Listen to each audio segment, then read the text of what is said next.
আজকে ওই আরিফের প্রশ্নটার উত্তর দিয়েই আলোচনা শুরু করলে ভালো হবে। কেন 42টা হাদিস লিখে আর বাউল লিখে 40 লিখেছেন, এই সম্পর্কে আমি যেটুকু দেখেছি শায়েখদের বিভিন্ন থেকে, আসলে ওই 40 হাদিস লিখতে গিয়ে আরো দুইটা বাড়িয়ে দিয়েছেন, কিন্তু বইয়ের নাম লিখেছেন আল আরবাউন আন নবওয়িয়া। আল আরবাউন পরে তো আমরা যোগ করেছি নবওয়িয়া, ইমাম নববীর। এমনি এই আল আরবাউন নামে অনেকগুলো গ্রন্থ রচিত হয়েছে বিভিন্ন বিষয়ের উপরে, কেউ নামাজ, কেউ জিহাদ, কেউ এইভাবে আরবাউনের উপরে 40 হাদিস নিয়ে এসেছে, এনে অনেকগুলো বই রচনা করেছে একটা বিষয়ের উপরে। ইমাম নববী রাহিমাহুল্লাহ তিনি তার মনে আসলো যে না, ঠিক আছে, আমি একটা বই রচনা করি। গোটা দিনকে তিনি মোটামুটি এই 40 হাদিসের ভিতরে নিয়ে এসেছে। এখানে জিহাদও আছে, এখানে সালাতও আছে, সিয়ামও আছে, ঈমানও আছে, সবকিছু আছে। সবকিছুকে তিনি একাত্ম করেছেন। এটা হলো অন্যগুলোর চাইতে আলাদা। তো লেখছে, এবার কেউ এই সমাধান দিতে পারে না যে উনি 42টা এনে 40 কেন দিলেন। আমরা যেমন একটা বইয়ের নাম দেই, অনুরূপ ভাবে তিনি বইয়ের নাম রেখেছেন আল্লাহর বাউল। আবার সেটা একটা হাদিসের রেশ ধরে আল্লাহ রাসূল সাল্লাল্লাহু আলাইহি সাল্লাম তিনি বলেছেন একটা হাদিস, যে ব্যক্তি আল্লাহ রাসূলের 40টা হাদিস মুখস্থ করবে, সেই ব্যক্তির আল্লাহ তাআলা ফজিলত সম্পর্কে হাদিসের মধ্যে বলা হয়েছে যে তাকে দ্বীনের সব জ্ঞানে যেন দেওয়া হলো, এইভাবে একটা হাদিস এসেছে। এটুকু বলার পর এর সাথে এখন আমরা যেটা পড়তেছি এটার মধ্যে 50টা আছে। ইমাম ইবনে রজব আরো 8টা বাড়াই দিয়েছে, এই উত্তরও দিয়ে দিলাম। ইমাম ইবনে রজবের 8টা, ইমাম নববী 42টা আনলেও মূল নাম রেখেছেন আল আরবাউন, 40 হাদিস। আল্লাহ আরবাউন আলা হাদিস, আরবাউন হাদিসাম মিন হাদিস নবী সাল্লাল্লাহু আলাইহি ওয়াসাল্লাম, রাসূলের ওই হাদিস থেকে আর কি। এটা বাড়িয়ে দেয়, এটা কোনো সমস্যার বিষয় নয়, কিন্তু তিনি মোদ্দা কথা আরবাউন নামে অনেকগুলো গ্রন্থ আছে। তবে আমি যেটুকু আমার এই পর্যন্ত লেখাপড়া আছে, যেটুকু জানি, আল্লাহ তাআলা ওনার আল আরবাউন নবওয়িয়া এটা গোটা পৃথিবীতে এটা মাকবুল, কবুল হয়েছে। এটার উপরে লেখালেখি, এটার উপরে যেমন শেখ মোহাম্মদ বিন সালেহ আল উসাইমিন এটার আবার ব্যাখ্যা দিয়েছেন। আল আরবাউন নবওয়িয়া 40টা হাদিসের ব্যাখ্যা দিয়েছেন। অন্য যেটা জেহাদের উপর আরবাউন, অন্য ইমামরা যারা লিখেছেন তারাও বড় মাপের ইমাম ছিলেন, বড় মাপের আল্লাহ ওয়ালা ছিলেন, কিন্তু গোটা পৃথিবীতে এই আল আরবাউন নবওয়িয়া এটা আল্লাহ তাআলার হুকুম। সারা পৃথিবীতে, সারা পৃথিবীর বিশেষ করে মুসলিম ওলামাদের মধ্যে এইটারই বেশি প্রসার, কারণ হইলে এইটার মধ্যে তিনি সব বিষয়কে নিয়ে এসেছেন অল্প কথার মধ্যে, 40টা 42টা হাদিসের মধ্যে আর কি। এটা বলে আমরা শুরু করছি। আমি সময়ও বেশি দিতে পারবো না আজকে, আসলে ব্যস্ততা আছে, কতগুলো ব্যস্ততা। শুক্রবার আমার একটা আলোচনা আছে, আবার জুমার খুতবা আছে, বুধবার একটা আলোচনা আছে, এগুলো একটু রেডি করার সব মিলিয়ে আমি নিজেই শুরু করতেছি। আজকেও আব্দুর রহমানকে আমরা আর পাইনি। আব্দুর রহমান নিজের একটা কাজে ব্যস্ত বোধ, লেখাপড়ার কাজে। আমি পড়তেছি আবি আব্দুর রহমান আব্দুল্লাহ ইবনে উমর ইবনে আল খাত্তাব রাদিয়াল্লাহু আনহুমা قال سمعت رسول الله صلى الله عليه وسلم يقول بني الإسلام على 5: شهادة أن لا إله إلا الله وأن محمدا عبده ورسوله وإقام الصلاة وإيتاء الزكاة وحج البيت وصوم رمضان। নিচে লেখা আছে রাওয়াহু আল বুখারী ও মুসলিম। হাদিসটা মুত্তাফাকুন আলাইহি। মুত্তাফাকুন আলাইহি যখন বলা হয় তখন অর্থ হলো হাদিস শাস্ত্রের মধ্যে যখনই মুত্তাফাকুন আলাইহি শব্দ আসবে তখন এর অর্থ হবে যে এই হাদিসটি ইমাম বুখারী এবং ইমাম মুসলিম দুইজনে বর্ণনা করেছে। ঠিক আছে, এখন আমরা চলে যাচ্ছি আব্দুল্লাহ ইবনে ওমর থেকে হাদিস বর্ণিত যে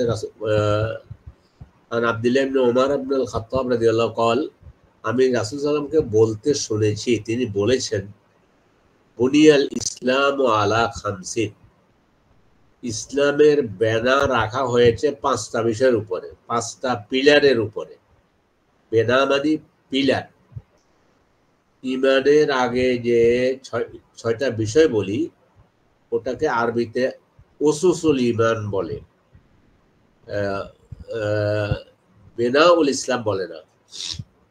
ইমানেরটাকে উসুসুল ইমান, হামজা সিন সিন, আসাস থেকে আর কি। তাও ইমানের মূল দিকগুলো এটা বলতে পারি। এখানে হলো ইসলামের পিলার গুলো, বুনিয়াদ, এটা বলবো। এটা তো রাসূল সাল্লাল্লাহু আলাইহি ওয়াসাল্লাম থেকে একেবারে খামস শব্দ এসেছে, পাঁচ। এইটা পৃথিবীতে কেউ চারও বলেনি, আর কেউ এটাকে ছয়ও বলেনি। পাঁচ পাঁচ হাদিসে জিবরিলের মধ্যে যেটা এসেছে, আমরা উসুসুল ঈমান আলোচনা করেছি, সেখানে বর্ণনা বিভিন্নভাবে এসেছে।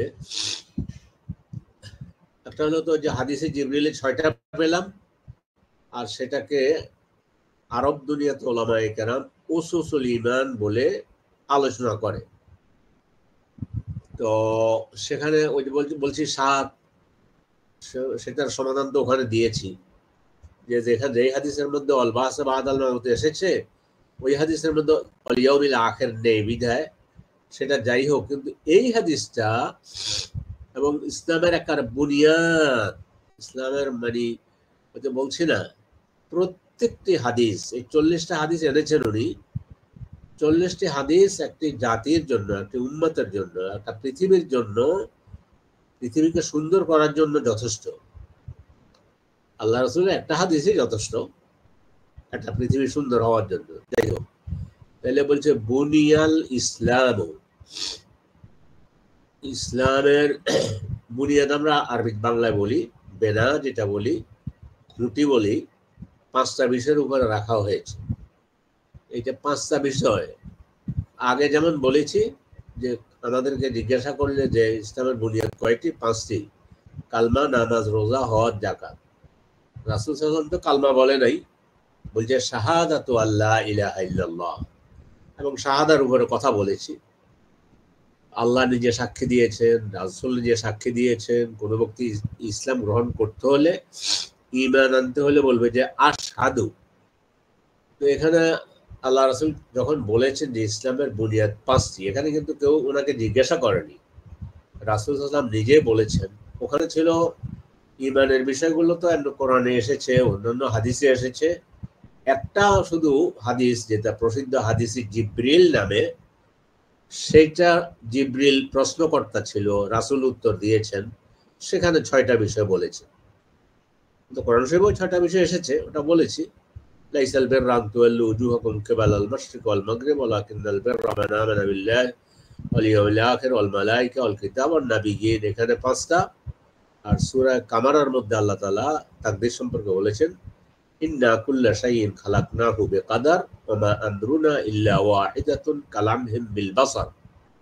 এইটা বলেছেন আল্লাহ তাআলা কোরআনে কারিমে তাকদীর সম্পর্কে।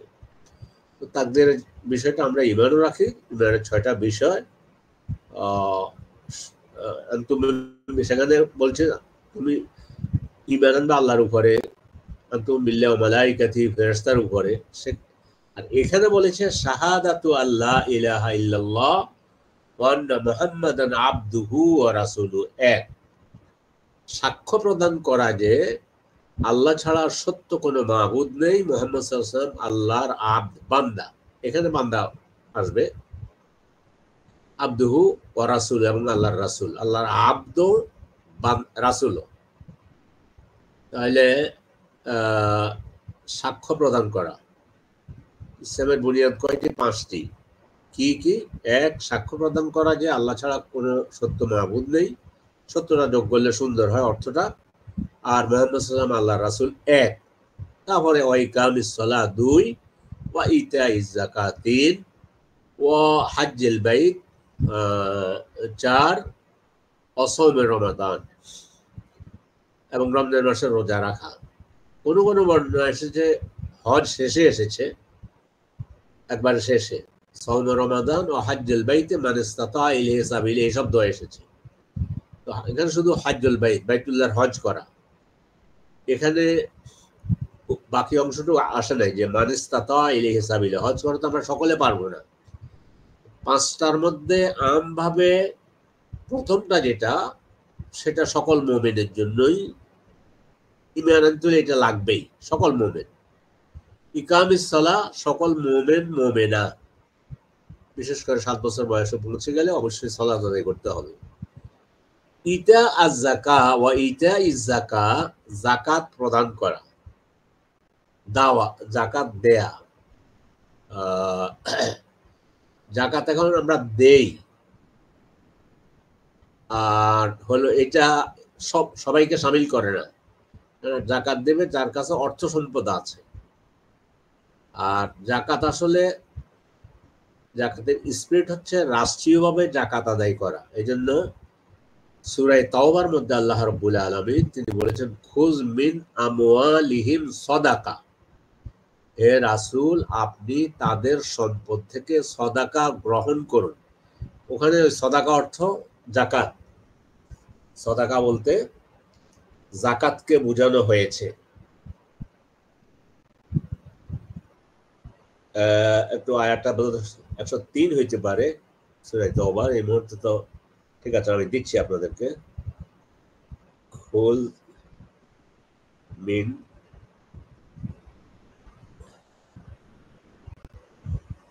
আচ্ছা হ্যাঁ আয়াতটা দিয়ে দিচ্ছি। আয়াতটা হচ্ছে, ঠিক আছে আমার এটা ঠিক আছে, হ্যাঁ 103 নম্বর আয়াতে যেটা বলছে খুজ মিন আমওয়ালিহিম সাদাকা, যাকাতের ব্যবহার না করে। তাহলে সাদাকা বলতে যাকাতকেও বোঝায়, সাদাকা বলতে দানকেও বোঝায়। আর এখানে কিন্তু সরাসরি আল্লাহ রাসূল যাকাত বলেছেন, ওয়া ইতা আজ যাকা, যাকাত দিবে জনগণ। কার হাতে দিবে? সরকারের হাতে, যদি ইসলামী রাষ্ট্র থাকে। কেননা রাসূল সাল্লাল্লাহু আলাইহি ওয়াসাল্লামকে যেটা নির্দেশ করেছে, খুজ মিন আমওয়ালিহিম সাদাকা, খুজ আমর সিগা, আপনি তাদের সম্পদ থেকে যাকাত গ্রহণ করুন। এবং এটা যে সরকার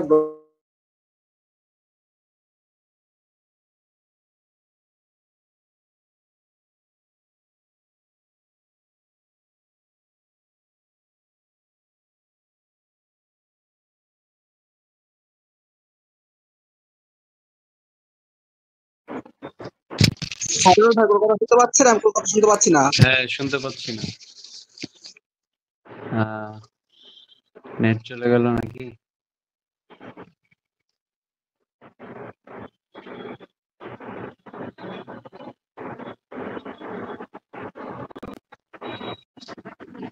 ও শাইখ ফোন দিচ্ছে দেখি।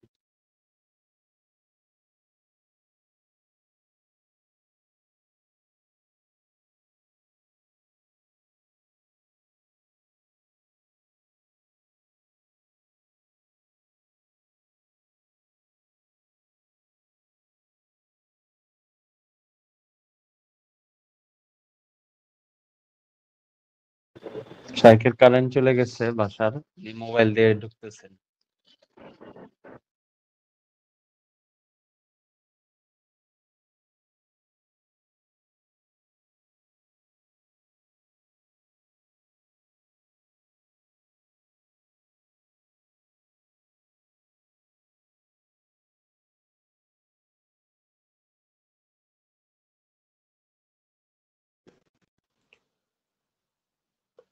আমাকে কি শোনা যাচ্ছে? শোনা যাচ্ছে, জি জি। আচ্ছা ঠিক আছে, চলবে। তাহলে একটু বড় করে দেন হাদিসটা, আমার তো একবারে ইতে আছি। হাদিস কি একটু বড় করে, হয়েছে। তাহলে আলোচনা করতেছিলাম, তাহলে যাকাত আদায় করবে রাষ্ট্রীয়ভাবে ইসলামিক গভর্নমেন্ট। এখন না থাকার কারণে আমরা আমাদের মতো করে যাকাত আদায় করতেছি, আলহামদুলিল্লাহ রাব্বিল আলামিন, অসুবিধা নেই। কিন্তু এমনি স্পেসিফিক, যেমন সৌদি আরব এখন ইসলামী সরকার আছে বিধায় জাকাত কিন্তু সরকারিভাবে আদায় করা হয়, এবং এটা অটোমেটিক, এত সহজ, অটোমেটিক সরকারের ঘরে চলে যায়। ব্যাংক থেকে কেউ কেউ মানে সিস্টেম আছে, যাই হোক, জাকাত নিয়ে নেওয়া হয়, এবং কেউ বা দিয়ে আসে, কেউ দিতে হয় যারা জাকাত দেওয়ার কথা। তো জাকাত দেওয়ার গুরুত্ব, এবং দেখুন, এটা যে আমি বলছি আমার কথা এটা না যে বোধহয় আসলে আমি সরকার সরকার করতেছি, না। যখন আবু বকর রাদিয়াল্লাহু তাআলা আনহু খলিফা হলেন, তখন প্রথম যেটা তিনি ফেস করেন সমস্যা, সে সমস্যা হলো জাকাত দিতে একদল লোক অস্বীকার করেছে, তাদেরকে মোরতাদ বলা হয়েছে। তিনি তাদের বিরুদ্ধে জেহাদ করেছেন, বলছেন যে, ঘোষণা দিয়েছেন যে মুহাম্মদ সাল্লাল্লাহু আলাইহি ওয়াসাল্লামের হাতে যদি একটা উটের রশিরও জাকাত দেয়া হয়ে থাকে, তাহলে সেই জাকাত দিতেও কেউ যদি নিষেধ করে, তাহলে তার বিরুদ্ধে যুদ্ধ ঘোষণা করা হলো। তো ওমর রাদিয়াল্লাহু তাআলা আনহু প্রথম বিষয়টা তিনি ভিন্নভাবে বুঝছিলেন। তিনি আবু বকরকে বোঝাতে চেষ্টা করেছিলেন যে, আবু বকর খলিফাতুল মুসলিমিন, জেহাদ তো ঘোষণা করা যায় অমুসলিমদের বিরুদ্ধে, এরা তো মুসলমান। তখন তিনি বললেন, না, মুসলিম তো এখন আর নেই, মোরতাদ হয়ে গিয়েছে। কারণ হলো জাকাতকে অস্বীকার করা হয়েছে, তো জাকাতকে অস্বীকার করা মানেই তো মোরতাদ। রুকন অস্বীকার। এইটা গেল, হ্যাঁ, জাকাতকে অস্বীকার করা মানেই ইসলামের কোনো বিধানকে অস্বীকার করা, তাহলে মোরতাদ হয়ে গেল। তো যাই হোক, আমি যেটা বুঝাতে চাচ্ছি, এখানে ইতা আর জাকাত বলা হয়েছে, জাকাত দেয়া। তাহলে জনগণ জাকাত দিয়ে দিবে, যার যার মতো হিসাব করে সরকার জাকাত নিয়ে নেবে। আচ্ছা, এই গেল ওয়াহাজ্জিল বাইতে, এবং বাইতুল্লাহ হজ করা। হজের সাথে আরেক বর্ণনা এসেছে ওয়াহাজ্জিল বাইতে মান ইসতাতা ইলাইহি সাবিলা, হজে যেতে যে সক্ষম। এই সক্ষমতা তিন ধরনের: এক, শারীরিক সক্ষমতা; দুই, আর্থিক সক্ষমতা; তিন, হজে যাওয়ার জন্য রাস্তা নিরাপদ হওয়া। তো রাস্তা নিরাপদ হওয়ার অর্থ হচ্ছে হজের জন্য নিবন্ধনও পেয়েছে। এখন তো দুনিয়া অনেক জটিল হয়ে গিয়েছে, খুব বেশি দূরের কথা নয়। আমার প্রথম হজ, যেটা আল্লাহ তৌফিক দিয়েছে, 1985 সালে হজ করেছি। তো তখন 1985 সাল, ওই তো 80-র দশকে আর কি। তখন হলো কারো হজ করতে ইচ্ছে করছে, ওই যে ঠিক আছে, হজের 1 সপ্তাহ 2 সপ্তাহ আগে সে যাব চলে গেছে। এখন তো আর সেটা নেই। তো ইস্তেতা এলে তিনটা, একটা হলো সম্পদ, একটা হলো শারীরিক সক্ষমতা, একটা হলো রাস্তা নিরাপদ হওয়া। এখন রাস্তা নিরাপদ বলতে হজের জন্য অনুমতি নেয়া, হজের অনুমতি নেয়া। তো এই অনুমতির মধ্যে নিবন্ধনের জন্য অ্যাপ্লিকেশন করছে, করার পরে নিবন্ধন পায় নাই, মারা গিয়েছে, অসুবিধা নেই, এই জন্য গুনাহগার হবে না, কারণ সে তো নিবন্ধন করেছে হজে যাওয়ার জন্য, ইচ্ছে ছিল। তো যাই হোক, অন্য বর্ণনা যেটা আছে হাজ্জুল বাইতে মান ইসতাতা ইলাইহি সাবিলা। আর মহিলাদের জন্য অতিরিক্ত একটা শর্ত, সেটা হচ্ছে সাথে মাহরাম লাগবে, নইলে হজ করবে না। শারীরিকভাবে সক্ষম, সম্পদও আছে, রাস্তাও নিরাপদ বলতে না, রাস্তা নিরাপদের মধ্যে ওটার ভিতরে ঢুকবে, মহিলাদের জন্য সাথে মাহরাম লাগবে। মাহরাম কে? মাহরাম হচ্ছে, মাহরাম বললে ওই ব্যক্তি যার সাথে এই মহিলার চিরজীবনের জন্য বিবাহ বন্ধনে আবদ্ধ হওয়া হারাম। হ্যালো, আমার সাউন্ড কি শোনা যাচ্ছে? জি, শোনা যাচ্ছে। আচ্ছা, তাহলে মাহারাম, অনেকে ভুল করে বলে যে ওনার তো মাহারাম বলতে ওনার স্বামীও সাথে যেতে পারছেন না। ওরে বাবা, কি ভুল! স্বামীকে মাহারাম নাকি? মাহারাম হলো যা হারাম, যার সাথে বিবাহ বন্ধনে আবদ্ধ হওয়া হারাম। স্বামী তো হলো এই পৃথিবীর মধ্যে হালালের মধ্যে, স্বামী তো আছে একমাত্র হালাল। তো স্বামী তো সর্ব অবস্থায়, স্বামী মাহারাম নয়, স্বামী হলো তো স্বামী, মানে হালাল শুধু পৃথিবীতে একজনের জন্যই, একজন মহিলা, সেটা হচ্ছে স্বামী, সার্বিকভাবে হালাল আর কি। এটা অনেক মুসলিম না জেনে ভুল করে, বা বলতে ভুল করে বলার মধ্যে, যে মাহারাম তো আছে, ওনার স্বামী আছে সাথে, না স্বামী তো মাহারাম নয়। মাহারাম হলো যার সাথে, কি আবারও বলছি, মাহারাম ওই পুরুষকে বলে যার সাথে এই মহিলার চিরজীবনের জন্য বিবাহ বন্ধনে আবদ্ধ হওয়া হারাম। চিরজীবন কেন বললাম? চিরজীবন এই জন্য বলছি, যেমন বোন থাকতে বোনের বোনের যে এক লোক একটা মেয়েকে বিয়ে করেছে, বিয়ে করার পরে ওই ঘরে আর কোন ওই মেয়ের কোনো বোনকে বিবাহ করা হারাম। এই হারাম হইল ক্ষণস্থায়ী। কি ক্ষণস্থায়ী? যদি এই বোনকে তালাক দিয়ে দেয়, যে বিবাহ বন্ধনে আবদ্ধ আছে তাকে যদি তালাক দিয়ে দেয়, অথবা মারা গেল, যে কোনো একটা কারণে তার সাথে সম্পর্ক ছিন্ন হয়ে গেল, মারা গেল, তালাক দিল, তাহলে আর পরবর্তীতে শালীকে অথবা জ্যাঠাশকে বিয়ে করতে পারবে। আবার আমাদের দেশে শালী আর জ্যাঠাশের মধ্যে পার্থক্য আছে। জ্যাঠাশকে মায়ের মতোই মনে করে। না না, জ্যাঠাশও বিয়ে করতে পারবে, শালীকেও বিয়ে করতে পারবো, যদি যাকে বিয়ে করেছে সে মারা যায় অথবা তার সাথে সম্পর্ক ছিন্ন হয়ে যায় তালাকের কারণে বা যে কোনো কারণে। এটাকে তাহলে কি বললাম? মহিলাদের জন্য অতিরিক্ত শর্ত হচ্ছে হজে মানে ইস্তাতা ইলাইহি সাবিলা। কোরআন শরীফে আল্লাহ বলছে ওয়ালিল্লাহি আলান নাসি হিজ্জুল বাইতি মান ইস্তাতা ইলাইহি সাবিলা। আল্লাহর জন্য হজ করা ফরজ যে ব্যক্তি হজে যেতে সক্ষম। এই সক্ষমতাকে আমরা কয়েক ভাগে নিয়ে আসি, আলোচনা করলাম। সক্ষমতা বলতে তাহলে একটা হলো শারীরিক সক্ষমতা, আরটা হলো আর্থিক সক্ষমতা। শারীরিক সক্ষমতা যখন ছিল তখন অর্থ ছিল না, অর্থ হাতে এসেছে কিন্তু এখন শারীরিক সক্ষমতা নেই। এবার আমার জানা মতো একজন মহিলা বোন, ওনার ঠিক আছে, বোনের ছেলের সাথে মাহারামের সাথে গিয়েছে, কিন্তু ওনার শারীরিক অবস্থা যা শুনেছি তা না যাওয়াই উত্তম ছিল। কিন্তু একটা হলো আবেগ। আবেগ হলো আমি মরি গেল যাচ্ছি না। ইসলাম আবেগ দিয়া নয়, ইসলাম হলো দলিল দিয়ে কথা। ওটাই আল্লাহ পছন্দ করেন, ওটাই আল্লাহ ভালোবাসেন। যেমন একটা উদাহরণ দেই, আল্লাহ তাআলা সিয়াম রাখতে বলেছে ফরজ, কিন্তু বলছে যে যদি তোমরা অসুস্থ হও অথবা তোমরা সফরে থাকো তাহলে পরে কোনো এক সময় আদায় করে দেবে। একটা উদাহরণ দিলে বুঝবেন। আমার এক আপন চাচি, উনি মারা গিয়েছেন, আল্লাহ তাকে জান্নাত নসিব করেন। উনি টাইফয়েড জ্বর, 104 ডিগ্রি জ্বর, অবশ্য ওই ওই জ্বর তিনি মারা যান নাই, ওই অসুস্থ অবস্থায় মারা গিয়েছেন হয়তো কয়েক মাস পরে।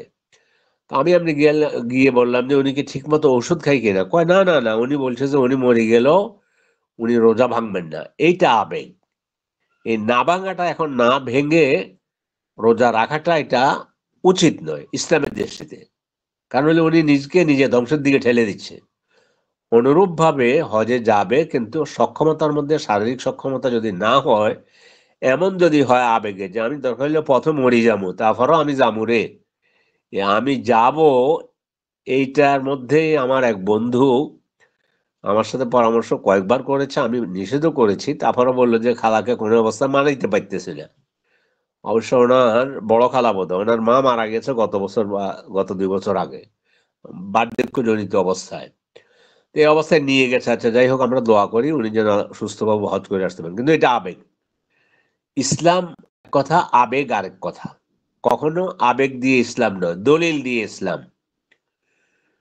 তো তাহলে আসলো কি, আমরা করলাম সাক্ষ্য প্রদান করা যে আল্লাহ ছাড়া সত্য কোনো মাবুদ নেই, মুহাম্মদ সাল্লাম আল্লাহ রাসূল। ইসলামের বুনিয়াদের এটা হলো প্রথম বুনিয়াদ। 2 নম্বর হলো ওয়া ইকামিস সালাহ, সালাত কায়েম করা। ওয়া ইতা ইজ যাকাত, যাকাত প্রদান করা। তাহলে যাকাত ইসলামিক গভর্নমেন্ট থাকলে যাকাত খুঁজ হবে। সরকার যাকাত নেবে, জনগণ যাকাত দিয়ে দেবে, মুসলিম জনগণ। আবার অমুসলিমদের উপরে যাকাত নেই, তখন তাদের থেকে এক্সট্রা কর নিবে, ট্যাক্স নিবে। এটাকে জাজিয়া বলে, জাজিয়া। কেননা একটা রাষ্ট্র সেবা দিচ্ছে, রাস্তা ঘাট পুল এই সব কিছু নিয়ে রাষ্ট্র যে সমস্ত কাজ করছে, কথার কথা, বিদ্যুৎ, গ্যাস সহ সকল কিছু মিলে। তো জাকাতের সাথে একজন প্রশ্ন করলো যে আমার থেকে জাকাত সরকার ট্যাক্স নিচ্ছে, আমার এই বড় পরিমাণের ট্যাক্স নিয়ে গেছে, আমাকে কি জাকাত দিতে হবে? অবশ্যই। জাকাত হলো সুনির্দিষ্ট আল্লাহর ওয়ার্ডার সম্পদের পরিমাণ এমন হলে জাকাত দেবে, ট্যাক্সও দিবে যেহেতু একটা রাষ্ট্রে বসবাস করতেছে। তারপরেও যদি ইসলামী সরকার থাকে তখন যে মুসলমানদের থেকে, মুসলিম ধনীদের থেকে যেভাবে জাকাত নেবে, অনুরূপভাবে অমুসলিমদের নিকট, ধনীদের নিকট থেকে অনুরূপভাবে ট্যাক্স আদায় করবে। কিন্তু সুবিধা সকলেই ভোগ করবে, নাগরিক হিসাবে সকলেই সকল সুবিধা ভোগ করবে। ইসলাম কারো উপরে জুলুম করে না। অমুসলিমদের উপরে জাকাত এটা দিতে হবে না। অমুসলিম তখন একটা দেশে বসবাস করে, সে দিবে, ট্যাক্স দিবে। তাহলে হলো যে ব্যক্তি জাকাত দেয়া ও হাজ্জুল বাইত, হজ করা, হজের মধ্যে সামর্থ্যের কথা বলেছি। মহিলাদের জন্য আলাদা শর্ত হচ্ছে মাহরাম থাকা অথবা নিজের স্বামী থাকা। মাহরাম যদি না থাকে, স্বামী না থাকে, তাহলে এই অবস্থায় তিনি হজে যাবেন না। এখানে শুধু একটা মাসালা, সেটা সমস্ত ওলামায়ে কেরাম বলছে যে নো, তিনি হজে যাবেন না, এটাই শর্ত। ইমাম শাফিঈ রাহিমাহুল্লাহ তিনি ছোট্ট একটা করেছেন, যদি এমন হয় নির্ভরযোগ্য একদল মহিলার সাথে মাহরাম ছাড়া হজে যায় তাহলে জায়েজ হবে। এটা ইমাম শাফিঈ রাহিমাহুল্লাহর কথা। কিন্তু একেবারে ইদানিং কালের ইমাম শেখ বিন বাজ রাহিমাহুল্লাহ, শেখ মোহাম্মদ বিন সালেহ আল উসাইমিন, শেখ সালেহ আল ফাউজান, ওনারা সকলেই বলেছেন যে না, ইমাম শাফিঈ এটা ওনার কথা, উনি বলল যাবে না মাহরাম ছাড়া। এইটাই হলো আসল ইসলামের রূপ। এখানে ইমাম শাফিঈকে খাটো করা হয়নি। ওনারা ইমাম শাফিঈ রাহিমাহুল্লাহ, ওনারকে স্মরণ করতে, ইমাম, বিশাল ইমাম, এই জন্য আমরা ইমামদের ব্যাপার, তাহলে ওনার বলছেন যে না, উনি এটা ওনার রায়, এটা আমরা কোরআন হাদিসের দৃষ্টিকোণ থেকে এটা নিতে পারছি না, বা এটা রাজেহ নয়, আরবিতে রাজে মারজু বলে, অর্থাৎ এই রায়টা মারজু, এটা তুলনামূলক কম গ্রহণযোগ্য, এটা গ্রহণ করা যাচ্ছে না। কারণ যেখানে আল্লাহ রাসূল বলছেন যে লা তুসাফিরুল মারআ মাসিরাতা শাহরিন মাসিরাতা সালাসাতা আইয়াম ইল্লা মা যি মাহরামিন, কোন মহিলা 3 দিন 3 রাত পায়ে হেঁটে বা তখনকার বাহনে আরোহণ করে যেতে যতটুকু পথ যাওয়া যায়, অতটুকু পথকে ওলামায়ে কেরাম হিসাব করে 48 মাইল ধরেছে। এটাকে নিয়ে বলছে বর্তমান হিসাব মতো প্রায় 85 কিলোমিটার। 85 কিলোমিটার পথ যদি যেতে হয় তাহলে সাথে অবশ্যই মাহরাম লাগবে। এখন কথার কথায়, আমাদের তো আসা যাওয়া করতে করতে অভিজ্ঞতা হয়েছে, একজন মহিলা তার সাথে তার মাহরাম নেই, হঠাৎ করে বিমানবন্দরে, হঠাৎ করে বিমানে একটা সমস্যা হয়ে গেল, বা তিনি মক্কা যাচ্ছেন, এখান থেকে কত দূরে, 40 দিনের জন্য, ওনার সাথে মাহরাম নেই, উনি যাচ্ছেন, ইসলাম কত সহজ করে দিয়েছে। উনি বাসায় বসেই হয়তো হজের সওয়াব পেয়ে যাচ্ছেন, কিন্তু আবেগ দিয়ে কাজ করা হবে না। আবেগে কাজ না করে ইসলামের দলিল দিয়ে কাজ করলে সেটাই আল্লাহর কাছে বেশি গ্রহণযোগ্য হবে। তাইলে হলো কি, সাথে মহিলাদের জন্য মাহরাম লাগবে, এবং মাহরাম না থাকলে হজে যাবে না। এটাই সে মনে করবে যে আল্লাহর রাসূল বলেছে মাহরাম সাথে না থাকলে মানে সফরের এত দূরত্বে যাওয়া যাবে না, বিধায় আমি যাচ্ছি না। আলহামদুলিল্লাহ, ওনার এই চিন্তার কারণে রাসূলের কথাকে অগ্রাধিকার দিয়ে বরং যাওয়ার চাইতে না যাওয়াই উত্তম। অসাউমে রমাদান, রমাদান মাসের সিয়াম, এটা আবার সবার জন্য, রমজান মাসের রোজা রাখবে। এখন আমাদের সমাজে যেটা হয়ে গেছে, এটা আমাদের জন্য দুর্ভাগ্য,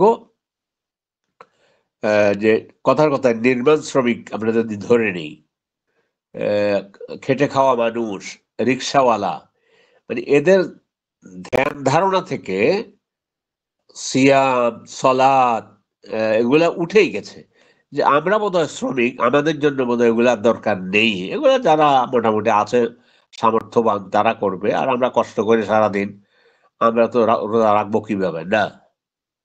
এই যে এগুলো 5 ওয়াক্ত নামাজ একদম নির্মাণ শ্রমিক পড়বে, এবং এরপর মালিক, কোথাও মালিক যদি থাকে, অর্থাৎ শ্রমিকদের উপরে মালিক আছে, মালিক তাদেরকে সলাতের ব্যবস্থা করে দিবে, সলাত আদায় করবে। নির্মাণ শ্রমিকের কথা বললাম, স্বেচ্ছায় নিজে গিয়ে যদি এই ট্রেনিং আমরা দিতে পারতাম, আমরা দিতে পারলে এটা আমাদের দুর্বলতা, বুঝালে হয়তোবা তারা এই সলাতের ব্যাপারে, সওমের ব্যাপারে এতটুকু অবহেলা করতো না। আমি এখন যে মসজিদে সলাত আদায় করি, এখানে ওই প্রচন্ড ভাবে নির্মাণ কাজ চলছে, নতুন এরিয়া তো এবং বিশেষ করে এরা ওই ঠাকুরগাঁওটাও এই সমস্ত এলাকার এরা খুব ভালো, অনেক নির্মাণ শ্রমিক নামাজ পড়তে যায়, 5 ওয়াক্ত সালাত জামাত সহকারে আদায় করে। যাই হোক, আমরা বুঝাতে পারিনি, এই জন্য তারা হয়তো রোজা রাখে না এবং সলাত আদায় করে না, এটা আমাদের দুর্বলতা আছে। এখানে আমরা বলতে হবে যে এটা বোঝানোর জন্য চেষ্টা করা উচিত। আরব দুনিয়াতে গেলে যে কেই হোক, এভাবে নির্মাণ শ্রমিক বা যেটাই হোক, সেখানে তুলনামূলক আমাদের চাইতে তাদের এই অবস্থাটা খুব ভালো। আচ্ছা, ওদের আলোচনা শেষ হয়ে আসছে, বিদ্যুৎও আসছে, যে আমরা এখানে শেষ করে দিই আজকে এই হাদিসের মধ্যে। তাহলে রমজান মাসের সিয়াম পালন করা, সওম পালন করা, হাদিসটা ইমাম বুখারী এবং ইমাম মুসলিম বর্ণনা করেছেন। আমরা যেহেতু আজকে আমার অনেকগুলো কাজও আছে হাতে, আর মোটামুটি একটা হাদিস, এটা তো হলো ইসলামের একার বুনিয়াদ, মানে আজকে যেটা আমি পড়লাম, এটা তো আমাদের যদি এটার উপর আমরা মাসখানিক আলোচনা করা যায় তাহলে আরো থেকে যাবে কথা আমারটাই। আর যারা বড় জ্ঞানী তাদেরকে যদি তাদের আলোচনায় বসলে 2-1 মাস আলোচনা করলো, এই আলোচনা শেষ হওয়ার নয়। ইসলামের বুনিয়াদ যেটা সেটা, তারপরে আল্লাহর কাছে তৌফিক কামনা করি, আমরা যেটুকু আলোচনা করলাম মোটামুটি কয়েকটা মাসালা আলোচনা করলাম, আল্লাহর কাছে তৌফিক কামনা করি তিনি আমাদেরকে দিন বুঝার তৌফিক দান করুন এবং বুঝে আমল করার তৌফিক দান করুন। আবেগে কোনো কাজ করব না, এই বিষয়টা আমাদের জনগণকে আমাদের বোঝানো উচিত। আর একজন নির্মাণ শ্রমিক জোহর সালাত 4 রাকাত, তাকে যদি এটা বোঝানো যেত যে বাবারে অন্তত পক্ষে এই 4 রাকাত সালাত তুমি আদায় করো, 4 রাকাত সালাত, জোহর সালাত 4 রাকাত, আসর সালাত 4 রাকাত, মাগরিব সালাত 3 রাকাত, ইশা সালাত 4 রাকাত, ফজর 2 রাকাত, তো ফজরের সুন্নত এটা আল্লাহ রাসূল বেশি পড়তেন। আমরা বুঝাইছি আমাদের শ্রমিকদেরকে, আমাদের রিক্সাওয়ালাকে, যে জুমার নামাজ হলো 22 রাকাত, ফলে এই বেটা যেদিন যেটা এটা শুনছে সে ভাববো যে 22 রাকাত পড়ার চাইতে, ও আল্লাহ আমি এ ফাঁকে অন্তত পক্ষে 200-250 টাকা ইনকাম করতে পারবো, আর আমি 22 রাকাত করতে করতে তো এমনি শেষ হয়ে যাবো। তাকে যদি বলা হয়তো বাবা রে তুমি অন্তত পক্ষে গিয়া 2 রাকাত সালাত আদায় করো জুমার দিন, জুমার সালাত 2 রাকাত, এইভাবে দিনকে সহজ করে উপস্থাপন করতে পারলে আমরা কিন্তু আমাদের এই পথহারা লোকগুলোকে পথে নিয়ে আসতে পারতাম। আমরা তো আলোচনা শুরু করেছি, এখন তো প্রায় 10টা বাজতে আর তো 5 মিনিট আছে, এতক্ষণ আলোচনা করবো না, ঠিক আছে? আমরা তো বোধহয় 9:10 শুরু করেছি। আলহামদুলিল্লাহ, আমরা এই হাদিসটা সকলের কাছে অনুরোধ রইল, আমার মনে হয় সামির সাহেব এটা মুখস্থ পারেন, আমার আমি তো আগে বোধ হয় কোনো এক সময় আপনার সাথে, আর অন্য যারা পারেন না এই হাদিসটা একটু দয়া করে, এটা ইসলামের বুনিয়াদ, একেবারে রাসূলের ভাষায় ইসলামের বুনিয়াদ কয়টি তখন বলবেন। আব্দুল্লাহ ইবনে ওমর থেকে হাদিস বর্ণিত, রাসূল সাল্লাল্লাহু আলাইহি ওয়াসাল্লাম বলেছেন বুনিয়াল ইসলামু আলা খামসিন, শাহাদাতু আল্লা ইলাহা ইল্লাল্লাহ ওয়া আন্না মুহাম্মাদুর রাসূলুল্লাহ ওয়া ইকামিস সালাহ ওয়া ইতাইজ যাকাত ওয়াল হজ্জ ওয়া হজ্জিল বাইত ওয়া সাওম রমাদান। এই কথাগুলো আমরা মুখস্থ করে নেব আরবিতে। আপনার মনের সান্ত্বনা থাকবে যে আমি আমার রাসূলের অন্ততপক্ষে ইসলামের বুনিয়াদ যেটা, এই বুনিয়াদ, এই হাদিসটা আমি রাসূলের ভাষায় পারি, এটা আপনাদের পড়া দিলাম, দেখি আগামী সপ্তাহে কে কে পড়ে দিতে পারেন। এটা দিয়ে আজকের মতো আপনাদের নিকট থেকে বিদায় নিচ্ছি। কারো কোনো প্রশ্ন আছে কিনা? আর আমাদের সাথে সামির সাহেব ছাড়া কেউ আছে কিনা আমি দেখতে পাচ্ছি না। সে যাই হোক, তাহলে একটা প্রশ্ন ছিল স্যার। কারো কোনো প্রশ্ন আছে?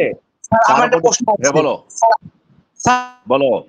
মানে আমি আগেকার যুগের মানুষের মুখে আগের দিনের মানুষ মানে মানে জাহাজে করে হতো, আপনি যখন 85 সালে গিয়েছিলেন তখন কি স্যার জাহাজে করে গিয়েছিলেন নাকি স্যার প্লেনে করে গিয়েছিলেন, এটা জানতে চাচ্ছিলাম।